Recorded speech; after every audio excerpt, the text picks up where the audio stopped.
Hey everybody, welcome to, what is this now, episode 19? In today's video I'm probably going to do 19 and 20 are going to be a two-parter, and they're probably going to run long, so just giving you a heads up early. So these two episodes are basically going to cover the Marvel Universe, specifically the official handbook of the Marvel Universe Deluxe Edition, which would be Volume 2 technically. These came out in 1985, and I think they went up until, I want to say, 87. And then they followed it up. There was 15 issues of the original series. They followed it up with, I think, 5 or 4, is it? It's 5 Books of the Dead. I'll show you what all this stuff is. And they also followed up in 1989 with an update called Update 89, which had a lot of the McFarlane stuff, the Liefeld stuff, a lot of the stuff towards the end of the 80s, when all that stuff was hot in the 80s. So, like Excalibur, things that weren't covered in the original edition started in 85. So I'm going to dive into it. I've got my copies. I'm going to show you what I have, kind of what I put together. I've got CBRs to show you on the screens. You guys can see better copies of everything. But the first thing we're going to start out with would be these, of course, is the main series. There's 15 comics here. These are the ones I keep bagged and boarded. I don't open these ones because they're the best condition ones I have.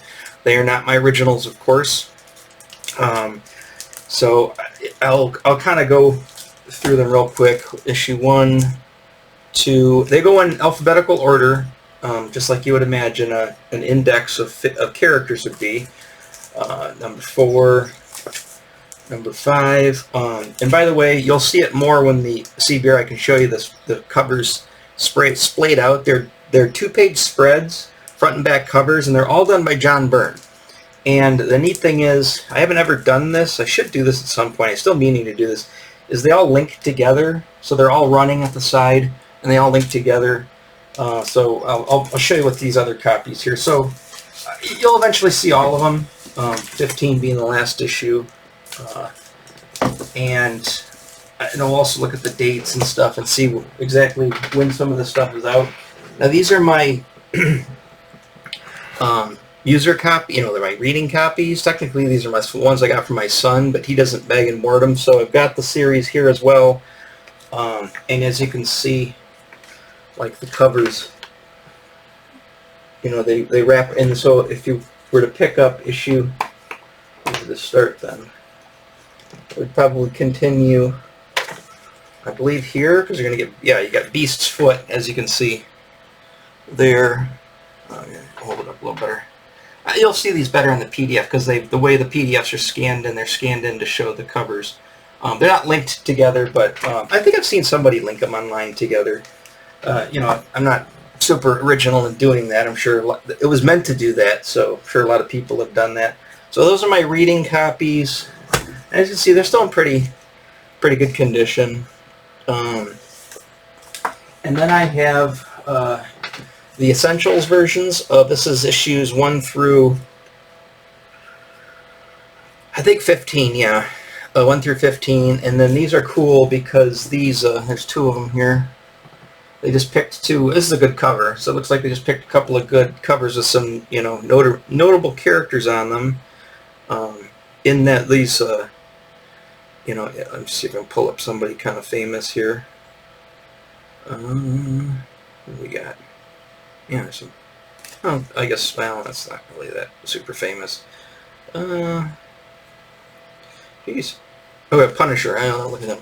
So what they do is they give you the illustration, and it's all in black and white in the Essentials, which is nice, because I wanted black and white copies, non-colored copies of all these illustrations. I found some original stuff on like Heritage Auction, and you can get really nice JPEGs of those, really high resolution ones. And I'll probably go into another video about my just love of seeing pencil pages and pencil pages, yeah, exactly, and inked pages, and how I can stare at them for hours. I go to conventions and kind of become off like a weirdo. I'm just sitting there just analyzing, looking at them real close, just to kind of look at the ink. I don't know, it's something I like. And one buddy gives me grief about it. And he's staring at the pages again. So today we're going to cover this because the bulk of it is the first 15 issues. Tomorrow we'll cover the Books of the Dead, which is all the characters that were dead at this time. I believe they're all dead, not just dead and inactive, but they may be dead and inactive, meaning they just weren't being used at that time. And that goes up to issue 20 from the 15. And again, it's corresponding. Let me dim the shade a little bit here. I think I'm getting a little bit of a glare. I've got its corresponding essentials guide here. I said most of the stuff I'm going to end up doing on the computer here to show you. And then, of course, these are the updates. Update 89. How many were there? 8 of them. And you can obviously see right there. You got Captain Britain. You've got, Boom Boom. Apocalypse is in this. Apocalypse wasn't the original one. You've got like an updated Iron Man. So it pretty much updates a lot of the stuff and gives you characters that weren't in the originals. Venom's in there. That was a big one. And then of course they have a corresponding essentials guide there. So, and again, black and white as usual. So we got that. Now I have the volume 1, and just not to confuse this because it might get a little confusing. These came out in 1983, I believe, was the first one. They have the original Marvel Universe, and this confused me as a kid too, because I started finding these like in quarter bins and stuff, and I didn't know what they were. I was like, wait a minute, I thought I have the Marvel Universe. I thought I had Marvel Universe number 3, or whatever. I must have got these all out of order. And they had a Book of the Dead. I would say Book of the Dead and Inactive. They had a special book on just hardware and paraphernalia and weapons. They kind of incorporated this into the newer volume 2. But there are these. I have them all. They're great. They also have their covers make a giant poster. And I remember seeing that poster in the back of a couple of comic book stores. I wish I had that poster today. That came out before. So when I was first introduced to these books, it was, like I said, I started collecting comics pretty heavily in '84. I started to put together runs. So I had X-Men run, Amazing Spider-Man run. I believe even Web of Spider-Man started around that time. I know it was after Secret Wars because of the black Spider-Man costume. He's in the black Spider-Man costume on the cover, that iconic cover for Volume 1 of Web of Spider-Man. Peter Parker and Amazing Spider-Man had been going on for a while, and I got those here and there. Really what I was searching for with those, I was really looking for the Black Cat issues, because the Black Cat showed up a lot in Spectacular Spider-Man. It was created by, he was first created by Keith Pollard, and I can't remember which issue it was that when she was first appeared, and he did the art. So he did the art in a lot of the Spectaculars as well. Beecham, I can't remember his first name is. Robert? I want to say Robert Beecham. I'm not sure that's what it is. I know the name. I just don't know his first name. I think it's Beecham. He did some really good artwork with her in there, especially in a couple of the annuals. And I really like his artwork. We'll eventually dig it up and find it. But yeah, so like I said, I didn't know about those at this time in '84. I went through, and then into '85, I finished 6th grade. I'm done with what essentially is elementary school, because our elementary school went kindergarten to 6th grade, and I was going to go start at the junior high from 7th to 9th, which actually I didn't follow. I was only in junior high for 2 years, because then they ended up switching 9th grade, which would be a freshman in high school, into high school, because at high school at the time it was only 10th through 12th. Like when my sister went, she graduated in '83, and it was only 10th through 12th. And so they changed that. It's funny, there's 2 things that kind of happened to me during my school career. One, I had to switch schools from going into 5th grade because our old school was closing. It was so old, they wanted to close it. They kind of spread us out, which was kind of sucked, because you had friends and stuff. Sometimes those friends went to other schools. And then I also had the switch up when I was in junior high. So 2 kind of weird issues for high schooling. This video's not obviously about that, but I'm just giving you a little context. So I was coming out of elementary school into the summer of '85. I was pretty heavy into collecting comics at this time. My sister was at University of Michigan, and I used to go up there on the weekends and stuff and hang out with her on the college campus. And we'd go to a lot of places, but Dave's Comics was there, and it was a real cool comic shop. And then I learned shortly thereafter that Dave's Comics had the main store. Well, I don't know if it was his main store. Maybe the one in Ann Arbor was his main store, but Dave had a shop in downtown Royal Oak, which was pretty close. But at the time in '85, I didn't know that. You know, I really only relied on Troy Stamp and Coin, which was not a great comic shop. I mean, they had everything, but I didn't really like the people there. And they're real snooty, and they had no patience for you. And it's like they hated kids coming in there, especially kids that like comics, which you'd think would be great. But they wanted to sell to adult collectors, and they were all serious about it. When kids came in, they kind of just shuffled us around. Some of the employees, there's different people that would only, I don't think the owner was a very nice guy, so he went through employees kind of quick. So occasionally you'd get a cool kid, who was older than me at the time, who worked there, and he'd find stuff for you. But I had to rely on them a lot, and I also had to rely on '85. Yeah, it was pretty much it. It was, until I went to the University Michigan campus and went to Dave's Comics, and that was like, whoa. So, I was still going back up to Rochester Book Center. Walden Books in the Great Oaks Mall, which is on the way, they also had a spinner rack, and occasionally I'd go into them too. I also like to go in there and look at their D&D stuff. So I would stop in there occasionally, and I remember one specific time I stopped into Walden. And this might have been, I was pretty up on my comic book day, but I either missed the comic day or something. I know I went to camp a few times that summer, or at least once that summer.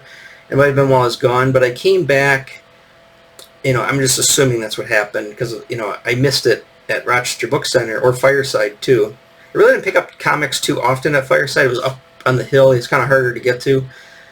But I went to Walden Books, and they had issue 1. I remember it was on the bottom. The spinner rack was up by the magazines towards the front of the store. And I remember turning it around, and this was maybe on the second tier. It was like turned away towards like the corner of the store. And then I turned it, and I saw this, and I go, what is this? And this is the Marvel Universe. And that iconic Marvel Universe, lettering it just like seared into my brain. It's like I remember that. If I remember anything about these, I'll remember that lettering. And I didn't know who any of these characters were. I'm looking at these characters like, who are these? And so you get the readable copy. As far as looking at the cover, I looked at the cover. I don't think I recognized Angel at first, because I didn't really learn about Angel too much until '86 when X Factor came out. I didn't know who Abomination was. It's like all these characters, for the most part, were just all unknowns to me, and I was like, who are these people? So of course I ended up looking in it, and first one was Abomination. I'm like, who's he? He's like a giant Hulk guy. I was just blown away by every one of these characters, and most in the art too. And the cool thing is, in the beginning, this is how I learned about the artists a lot. Was this specific comic? The front here shows the different pages and characters, and then who the artist is on most of them. And I said a lot of John Byrne art, especially at this time. And Byrne did Abomination. I don't know who did Absorbing Man, but I don't want to go through all these super. I'm going to show them better on the screen, but I found it's like weird. It's like Angel. Why doesn't he have the big X on this? Well, actually, no, I didn't know that at the time. I think I kind of looked at him, and then I think I noticed it later. I was like, he doesn't have the X on his chest. It's like, oh, well, he was in the X-Men. What? The X Factor or the original X-Men? What is this craziness? Because I didn't know that at the time. So I learned about a lot of these characters, like these crazy-looking characters. I was like, who are these people? And of course, you could find out. It would give you the name, give you their real name if they had one, or if it's known. an occupation, a legal status, if its identity is public or unknown, or current allies, groups affiliated with, like what group they might be with, like the X-Men, place of birth, marital status, base of operations. Like, what's this base of operations mean? And I kind of knew this from the role-playing game, because you had to pick a base of operations, which meant, oh, that's where you're from. That's your base of operations. Like I said, it's learning about all this stuff. And of course, one of the big things was the first appearances. First appearance and origins. They give you 2 comics, like this one, this Arnim Zola. His first appearance was in Captain America 208, and his origin story is in Captain America 209. So back-to-back issues on that guy. And then they give you a couple of shots from a comic too. But I loved these just standing drawings of all the characters. I just loved them. They're all uniform. They all had these like boxes with color behind them, and it really made them pop. And I just loved looking at these characters. Like I said, it was that time in my life too, when I was getting to a certain age, and the way a lot of the females were drawn were pretty appealing, and that drew me to this. I mean, I was like, oh, I really like the girls. So here's Aurora and her outfit. A lot of legs, a lot of girls showing a lot of leg, which I totally miss nowadays. I like to bring the leg back. And then they do these. When they got to the Avengers, they'd give you the headshots, and they'd give you like when they joined the Avengers, that type of thing, and they give you some information about the Avengers. Then I find out like, oh, all these people say, oh, She-Hulk's an Avenger. So I didn't know. She was in Fantastic Four at the time, and I really wasn't collecting Avengers, so I didn't read that specific issue where they're like, who's going to be the next Avenger, and She-Hulk ends up joining. That was out by this time, I believe, because that was before Fantastic Four, I believe, before Secret Wars. But I never had it, and I wasn't a big. I gotta say, this is because of the Avengers movie and stuff is the way everything played out, the licenses with the MCU. In the 80s, the Avengers were not that popular.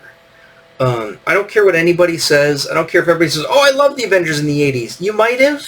You were definitely a minority. Because in the 80s, the Avengers were not hot.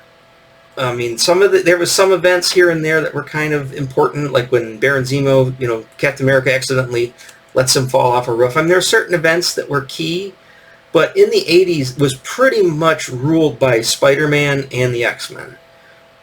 And anything else was just kind of, people read it, but it was totally overshadowed by those 2 other titles. And so the Avengers wasn't really that hot. And it might have been in the 70s, I think, because there's more going on.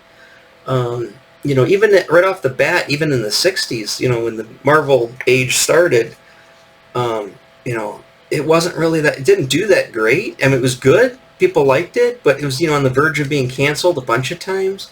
So, everybody went gaga over the Avengers because the MCU, it kind of rubbed me the wrong way. Because I'm just like, why is everybody going crazy over the Avengers? Because it was all the X-Men and Spider-Man. Then I realized, oh, X-Men and Spider-Man, the rights to the movies were owned by Sony. So Marvel Studios had to pick something and really push it. And that's what all they had left really was the Avengers. Because they didn't have the rights to their 2 most popular properties. And it's just funny how there's just like a push and pull through Marvel, and how they're kind of downplaying the X-Men for the longest time, because they really wanted to spotlight the Avengers and come out with all these Avengers books. So, I really wasn't into the Avengers. Although I liked a lot of characters that were in the Avengers and villains and stuff like that, but I really didn't read the comic that much. One comic I remember I did read, of course, was Alpha Flight. It was John Byrne's baby, because he was Canadian, and they did basically Canadian X-Men. If anybody knows the story with Alpha Flight and Wolverine, yada yada, they kind of played it up in the cartoons and the movies as well. But I think Byrne did the first 30 issues, and those are the best ones. There's a few that are okay after that, but I was really into Alpha Flight at the time when this came out. So I started picking this up, and I was, I was like, I'm going to get this every month. I want these. And the biggest thing I would do with them, of course, was I'd draw the characters. I would take this home and I would literally go through and pick all my favorite. I put little bookmarks, little pieces of paper, and all of the characters I want to draw. I didn't draw everybody. Like, I want to draw him. I want to draw him. And then I would go through and I would literally just, with a piece of, I used to use, at the time, I had like anything, scrap paper, you name it. And if anything I could get a hold of, pencils, markers, if I was lucky. I had at my grandma's house, I used to go over there a lot, and I'd bring these, and I'd lay on the floor on my stomach. Remember, I couldn't breathe when I get up after laying on your stomach for like an hour and a half. But anyways, I'd lay on her hardwood floor on a carpet, and I would just sit there with these books open, scattered around. She'd like, Tim, you got to pick those things up when you're done. I know, Grandma. So I would sit there, and I would take, she had a stack of scrap paper, and it was like Dino's pizza coupons, and you just flip them over. It's blank paper on the back. You name it. A big box of pencils and pens and everything that I kept over there too, and I eventually got a bunch of markers and left in there. And I would just go through and I would try to draw these drawings as close as possible. And that's where I started to pick up the vocabulary of, like folds in clothing, how they do it. I started picking up on those muscles around around the legs and stuff. I actually had a pretty good firm grasp of musculature, and really I learned to draw my anatomy by the He-Man figures. I would take He-Man or Skeletor or whatever, because they're all buff, you can see all their muscles. I would literally just sit there and I would draw He-Man figures.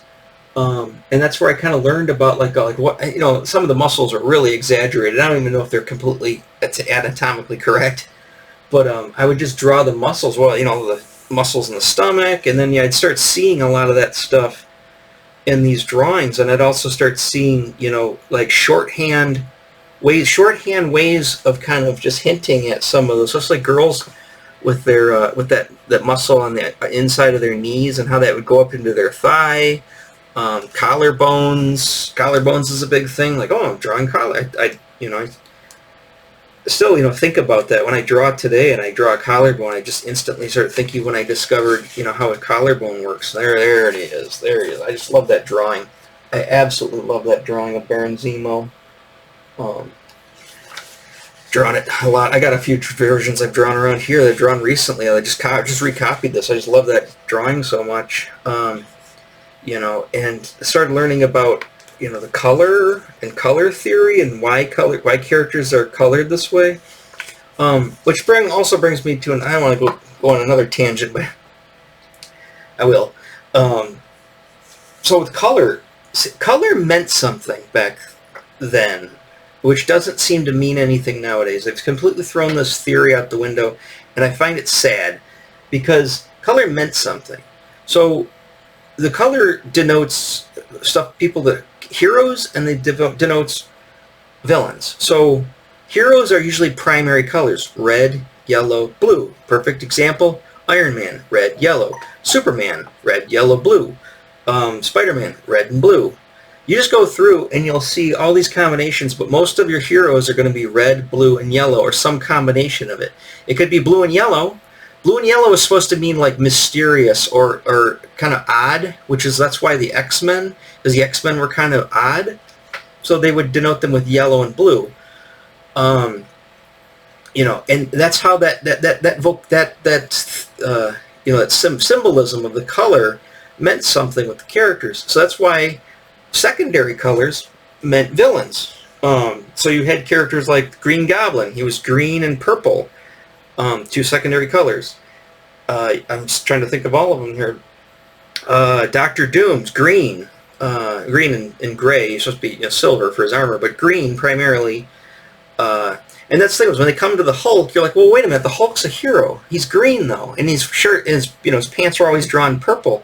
It's like, yeah, but Hulk is an anti-hero. He's sort of got one foot in being a villain because he's this rampaging monster, and he's also a hero. So they kind of played with that, and I liked that. I liked a clear, definite, trigger to me, or a symbol to me that meant this character is good, this character is bad, based on the colors that they were drawing, their costumes, primarily their costumes.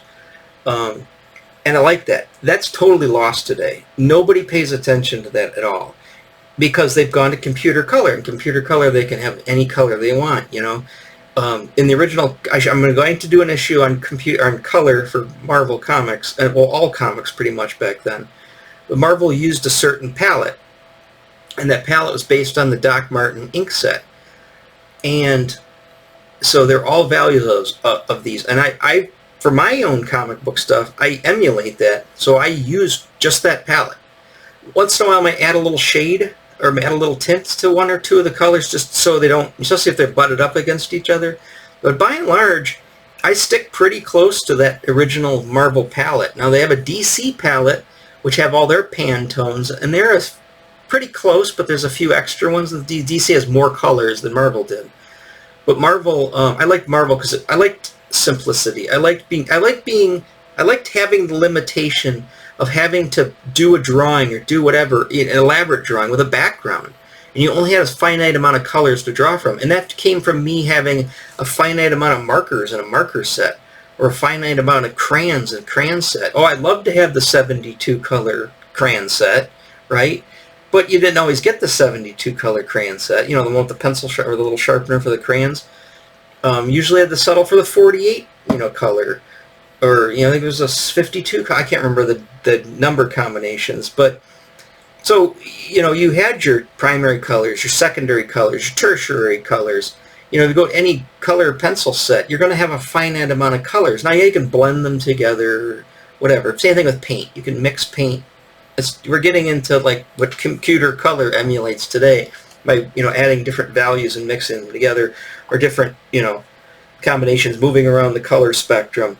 That's great, and I think that's amazing for the people that like that, but I find having unlimited color to be extremely distracting, and it seems like you can get way off point if you're specifically wanting to draw comic books. And I'll talk about, I talked about a little bit in how to draw comics the Marvel way, about, the house styles, things like that. I just think that comics are so dramatically different from what they used to be. And if you were to say this in 1985 and say, how different were the comics in 1955? Silver Age? Not that much different. The characters look different, look more of the times. There were great artists and there were crappy artists then. They kind of drew in a certain style. But there wasn't really a big difference between, 55 and 85. And then if you go even farther back, into the Golden Age, they had the same, because they used the same processes. And, that one book I covered, how to draw, or the comic strip book, right? It talks about it in there. They give you the whole system on how they actually do color separations and stuff. I mean, it sounds like a nightmare. I never did it. But you can easily emulate this off the computer today. So I still today use computer color, but I limit my palette to a certain gamut.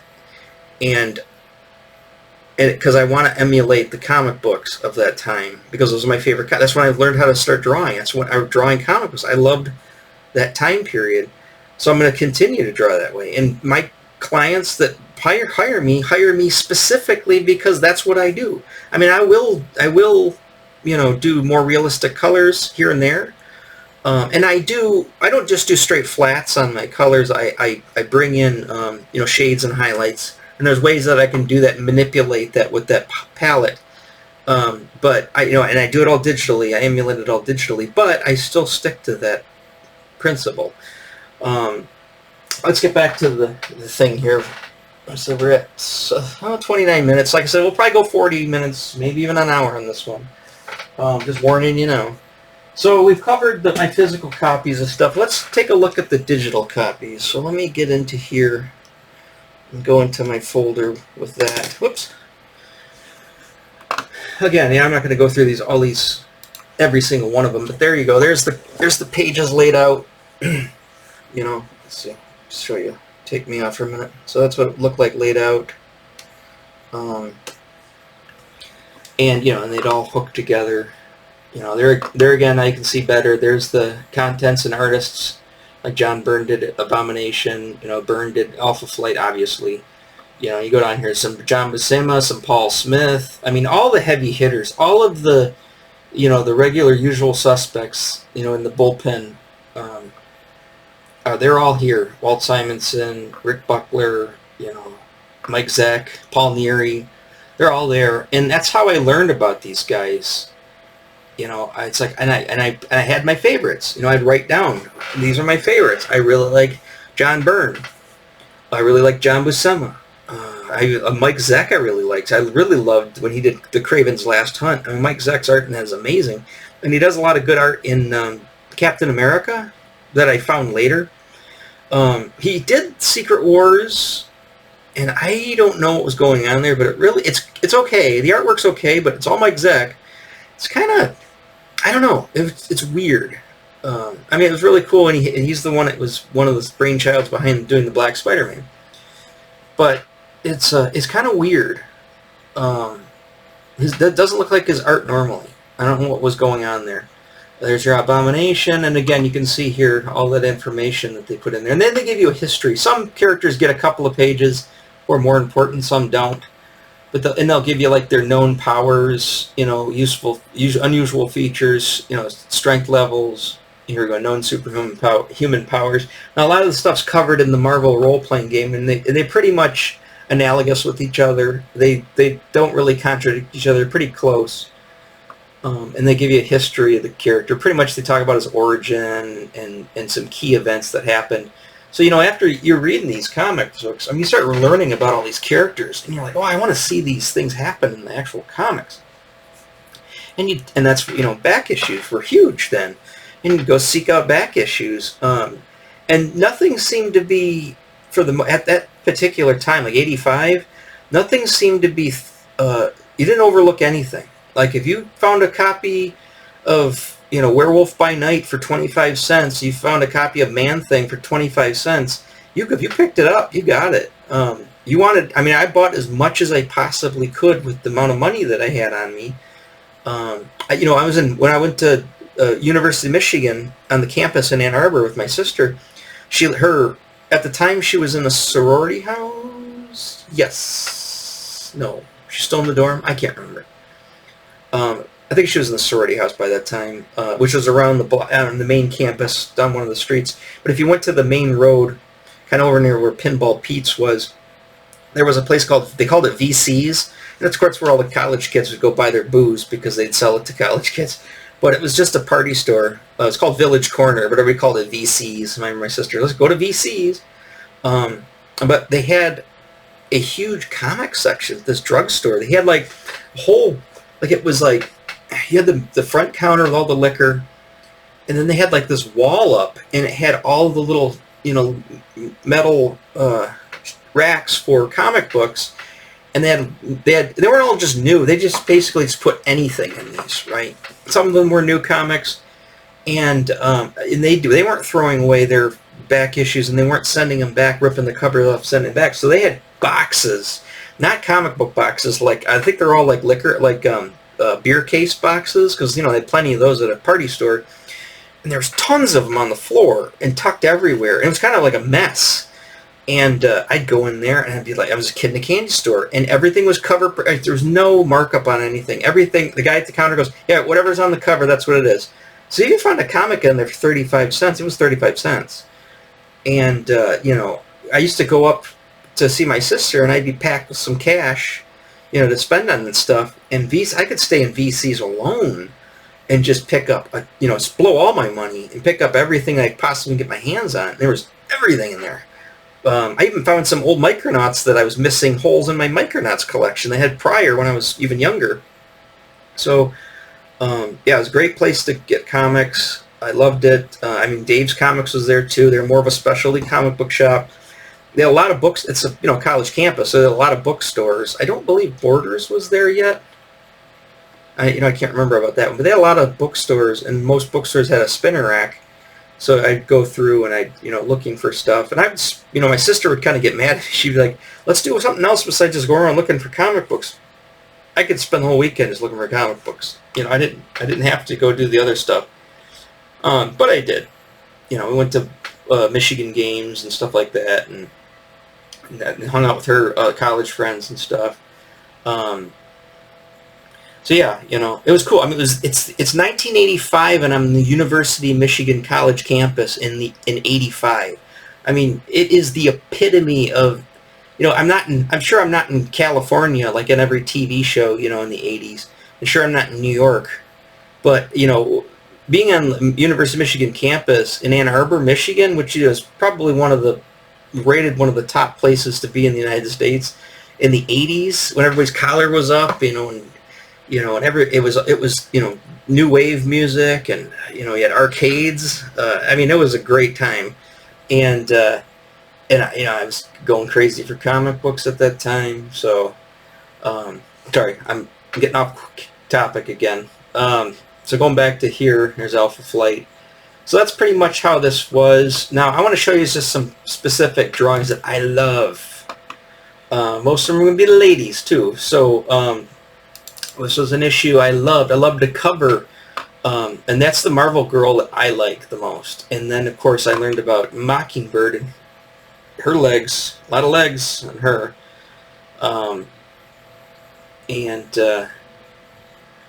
Into this comic, let's see, let's find that. I always liked that Mandrill's cool. And I learned, the Mandarin, oh yeah. Mandarin. So we got maps of like Manhattan. And this kind of told you like every place in Manhattan. Like, Peter Parker's apartment, stuff like that. Where the X-Men mansion is, where the Baxter building is. The judges screen in the Marvel Superheroes game had, actually it's easier to read that one. But they had the similar thing.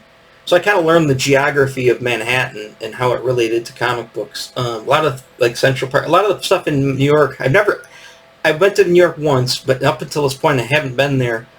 And so all of these places I learned through comic books, because it was just so, because that's where the stuff was created. It was just so, vivid.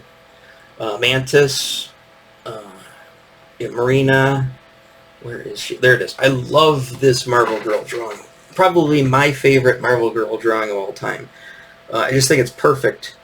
I love the X Factor costume. I love the way they did her red hair. I just the way they draw her legs and like the muscles here. Everything is just perfect. And it's revealing and it's skimpy, but at the same time, it's not really in your face. And then of course these are scenes from the comic book, and there's that the skull cap version of her costume before she went with the full hair. There's her old costume, of course, and I didn't really know about this at the time, so this was my Marvel Girl. Is there anybody? I think let's go to Mockingbird. Mockingbird I liked. Oh, and then Masters of Evil, started learning about them. Medusa's cool. I like it's John Byrne drawing. Where is she? Vista. Oh, who doesn't like the devil? Who doesn't like Satan? He's cool looking. I just thought he was neat looking. My favorite New Mutant is Danny Moonstar, Mirage. I just love I loved everything about her. And I like this black. It's so hard for me to do this because I want to go in and do the detail when I draw, but I just love this black silhouetting of their costume and don't put any detail in it, just the silhouette shape. Especially, like I said, there's that muscle there that I learned about. I just like the way that divot went in, and then the divot here, all the way up into here. You just get these, and then the legs are together, they make like these, I just loved that as a kid. I just went right to that for some reason. And then when they do it in silhouette like that, it looks amazing. Where's my Mockingbird? There she is. Yeah, it's funny because of this dress. I think sometimes I kind of fell in love with some of these drawings because they look like people at the time, either other kids from school that I was going to school with, or like adults, or like people like at the bank. Younger adults or people in their 20s. It just looked like people that I'd seen before, and for some reason that just gave them life. Because these artists really were great at making people look real, looking, realistic and still being very cartoony. But again, she had some legs, so I drew onto her pretty quick. There's her other costume. It's still tight, but it doesn't have the legs. By the way, they are coming out with a action figure in that set. She's got the legs, but the thing is they skimped. They didn't put these on there. And it doesn't really make a lot of sense because Captain Marvel, Monica Rambeau has those, and they've got them on her costume. Can't they just swap? Can't they just use the same arms and just paint them a different color? I don't know. But Emojo. I'll get into the Long Shot Limited Series. That's another iconic comic that was very pivotal with me. Let's find the sheet. I think it's in this one. So there's two in this. Rogue and She-Hulk. Those are my two favorite drawings in this. I mean, I like the Shadow Cat too, although she looks a little too old and too tall in that drawing. But Scarlet Witch is good. That's going to be a John Byrne Scarlet Witch. But I really like this Rogue. I mean, I like the Down Under Rogue the most. Obviously the one I showed you, the action figure. But from there, I would still, and she had that black silhouetting going on too with her costume. I would take. She's a strong second, is the 85 Rogue, and she's in here. And the way they draw her is, you'll see, it's not like how she was drawing the comic. Yeah, Rocket Raccoon. So then we get Rogue. Now you want to talk about that line, that that kind of snaky line in between her legs right here. I'll be going in the way how they draw her feet. How she's like, is she standing on her tippy toes, or is that just coming out foreshortening? But that whole squiggly line, I love this, and this is a great drawing. And like, her pelvis is a certain size, her arms are a certain, everything in this drawing, her torso is short, and then you get that black silhouetting of that costume, and then it kind of starts, then you get the crazy mullet starry hair with this kind of poof for her white, her white streak, and then that smile. This is by what's her name? I'll flip into the front real quick. I can pull it out real quick here. That is, so female artist. Rogue is done by Cynthia Martin. That's right. And Cynthia Martin, I think she was Power Pack for a while. I know she did some stuff for DC. I don't really like her art. Is okay. It seems a little off, but when she draws a good drawing, she knocks it out of the park. And this one knocked it out of the park. I mean, this is awesome. I mean, I wish that this Rogue was the Rogue in all those issues and not the John Romita Jr., who gave her that costume originally and came up with it. That's a Romita drawing on the bottom. But I just wish this Rogue was in there. She just looks like that. I don't know. Everything about this character I really like. I think even though I like the Down Under Rogue and the way John Silvestri draws her, I think he draws her a little too old looking. She's only like 19 or 20. And obviously in comic book years, 10, 20 years goes by and they're still 19 or 20, but, maybe 21 at this time. So she's in that 18 to 24 age bracket, and she looks youthful. She doesn't look too, aged. And it's a very athletic kind of toned, almost like a gymnast body. I don't know. I love everything about that. I'll stop creeping out about Rogue here. Let's creep out about She-Hulk. Let's see, where is she? Scarlet Witch, great drawing. Not the best. It's a Byrne drawing. It's okay. Cersei, that's Adams. Adams also doing the Shadow Cat. This one's not so bad. She looks okay in this one, but there's another version when she's in the same costume, and she just looks too old. I think it's the one they use in the role-playing game. A She-Hulk. There you go. That's a Byrne She-Hulk. It's quintessential Byrne She-Hulk. She's got the that whatever that is, that costume. It's got the white band and stuff. It's the Avengers costume. Yeah, I really like She-Hulk. I mean, She-Hulk was. She still is probably my favorite Marvel character. I really like Rogue as well, and it just depends on what I'm in the mood for. I like her like that. Depends on the story. Depends on the situation. There's issues with modern Rogue that I don't like very much. She-Hulk's kind of all over the place. That new She-Hulk comic I do not like. I just don't like it. I can get into that later. Don't like it. Um, this is what I know. She-Hulk from Fantastic Four. So Fantastic Four She-Hulk. That's Savage She-Hulk up top there. Again, I learned about those later once I found back issues of Savage She-Hulk, and I liked it. I didn't really like it so much then, even though it was John Buscema did the first issue. It kind of grew on me. So, what else? This is a great issue, especially to draw from, and this is what I learned from this issue a lot of. Sif, I don't know how tall she is. She's very cool looking. Silver mane.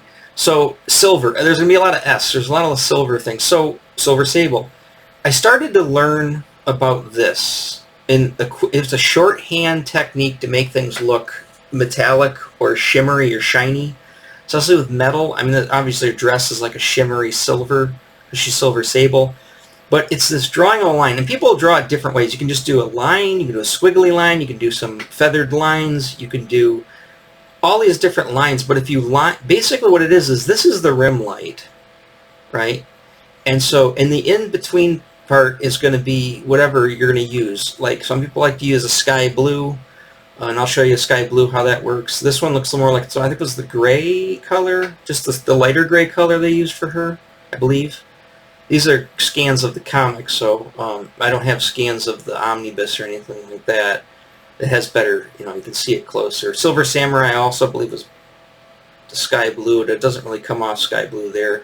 Silver Surfer I can tell you for a fact is the sky blue. So in 7th grade I did a a screen printing of this particular drawing, and I had to cut all of that black out in the orange film to make a screen print. And it was a chore. It came out pretty good. And well, the reason I did that is because my teacher was showing us examples from people from previous classes, and he had a Rom, and Rom is the same thing. He's got that metallic white with the blue, with the sky blue, and he showed the Rom, and I was like, oh, that's so cool, like Rom like walking through water, and I was like, oh, that's so cool for a screen print. So I ended up, I'll pick Silver Surfer. He's the same situation. I'm just not copying him, doing my own thing. And I did the Silver Surfer drawing, and that's the same thing. So and this one's got more feathered lines and some harder lines. But you see how they're drawing that line, and then they'd leave. Sometimes they'd fill in the inside all sky blue. They didn't with this one. They just kind of took blue around the ink marks. There's different ways you can do it. You can get real heavy-handed with it. You can get real subtle with it. But I learned that vocabulary at an early age. And it really sticks with me, and I use it today. Again, they use the gray, the light gray color. I can't remember the exact Doc Martin colors. I memorized them at one time, the numbers, and now I'm trying to start memorizing them in the RGB registers. But which is a numbering system. I can get into that later if I start doing more stuff on art. This White Tiger I liked. But yeah, so this issue had a lot of silver, and then Black Spider-Man. So, and this is the other shorthand trick, was to do, if he's black, you don't want to silhouette him completely like Rogue or Danny Moonstar. You'll want to leave a lot of rim lighting, especially on the muscles. And the way to do that is obviously the black part in the middle is a hard black with ink, and then you leave this blue here, which you can use either the true blue, which is the medium blue. You can even use the one step close darker blue. That's what I use. And then they usually leave the white. Sometimes I put the light blue, like if you do that little cross-hatching across his chest muscles. This one they didn't. Original Spider-Man there. But yeah, and he's got it here too, in this costume. Even though it's supposed to be technically blue, they don't do as much black. But there's that technique. And that technique stayed for the longest time until everything's changed with modern comics. And they've done away, for the most part, with this. Or they've made it extra gobbledygooky, and I don't like that either. But it was just so simplistic, so perfect. It made sense in my brain. I understood the logic behind it. They had it in the Spider-Woman. What was her name? Unrevealed at this time. I think it's Julie Carpenter. Action figures coming out in that set, too. I'm looking forward to that. But they had it in her costume, because obviously her costume was synonymous with the black Spider-Man. And then they do the light sky blue here and there. Oh, it is 50 minutes. Okay, I'm gonna probably stop this one here. Spiral. So I learned so much about drawing from these comics. There's a lot of it going on there. Storm, Mohawk Storm loves Mohawk Storm. She doesn't have any of that in there. It's just black ink, no color for her whites, and then you just do the brown dark. It's like there's two browns. It's the it's the lighter, but it's got more red into it. The other one's got less red. It's got more blue in the other one. The other brown, use the other brown for more like wood and like tree textures and stuff, things like that. This has more got a warmer. It's got more red in it, so obviously skin with that dark skin tone is going to be warmer. So you want to use that brown better, and it works perfect. It looks really nice on her. Some Submariner, but anyways, so yeah. So this series, and again, I'm going to go over this. So that was I'll show you here. So the original 15, or sorry, 14 is, oh, it's 15. Yeah, it is 15, because that's right. This is the one that's got the X-Men, the X-Factor in it. And this also goes through all the aliens at the end of this one. I'll just show you that real quick.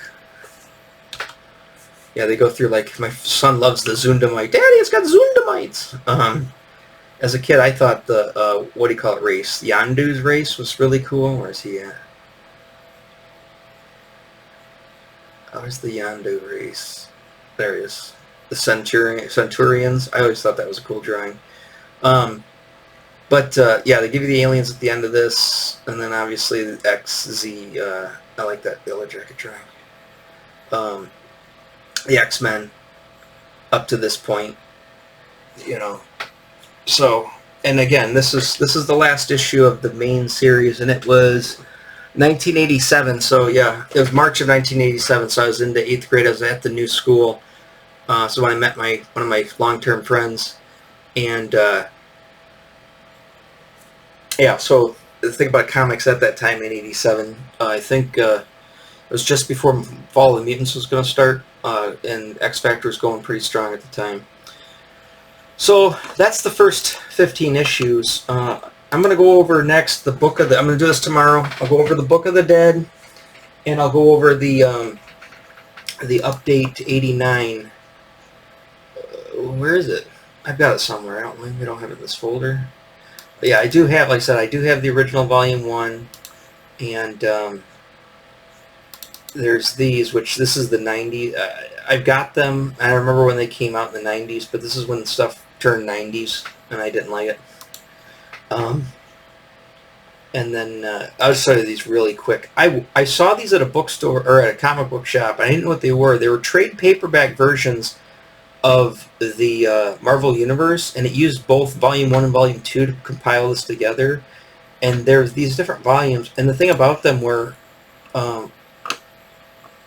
I don't know if they came out with them in English. These here are in Spanish, and I don't know if they come out with... I think they might have been the Spanish versions, and some comic book shops just happened to have them somehow. I always wanted them, and they were like this weird kind of, you know, MacGuffin to me, was finding those, and I rarely ever saw them, and when I did have the chance to buy them, I didn't, and I could have kicked myself. But I liked those a lot, and it was, and like I said, it was on like Hudson paper, trade paperback, and in the 80s that was hard to come by. So I still to this day are trying to search those out. You know, I want to find them. But yeah, so there's the Marvel Universe Handbook, Volume 2, and that's kind of, you know, I've got other little stories here and there about it, but you know, for the most part, that was my original introduction to that at that time. I was getting them when they were coming out, and to this day, this is my, when it comes to Marvel Comics, this is my Bible. This is what I go to when I think of anything Marvel. I mean, there's some of the costumes, you know, I like some of the older ones and stuff, but for the most part, when I think of Marvel Comics and want to know about everything, it's this issue here, and then the updates, obviously 89 kind of brings me up to that year, and that's like so around the year I started getting out of comic books, up into, you know, I guess I went into the 90s a little bit. Yeah, alright, so let's end it there, because I've gone almost an entire hour, and hopefully I won't do that tomorrow, but I might. So tomorrow we're going to pick up, I'm going to do Book of the Dead and the updates, and I'll show you those. I got to find the updates somewhere in one of my folders. Maybe I deleted them on accident. Who knows? But I'll show you the updates, and we'll go from there. All right. I'll talk to you later. See you tomorrow. Bye-bye.